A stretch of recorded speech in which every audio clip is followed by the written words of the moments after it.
අපිට අපි කැමති දේවල් ලැබුණ නැතුනහම ලොකු දුකක් වේදනාවක් හිතට දැනෙනවා. ඒක තමයි සාමාන්‍ය අපේ මනුස්ස ස්වභාවය. එතකොට අපිට සමහර අවස්ථාවල අපිට මේ නොලැබෙන දේවල් ටිකක් දරා ගන්න හරි අමාරුයි. එහෙම නම් තමයි මිනිස්සු ගොඩක් වෙලාවට මානසිකව ලෙඩ වෙන්නේ.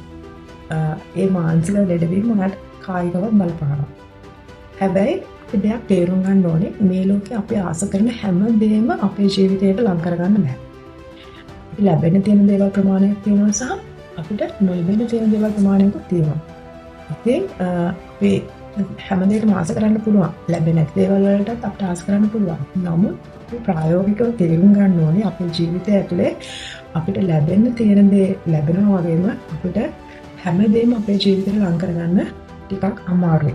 ඒ නොලැබීම බාර ගන්න ඔයාගේ හිත අනිවාර්යයෙන්ම පුහුණු කළ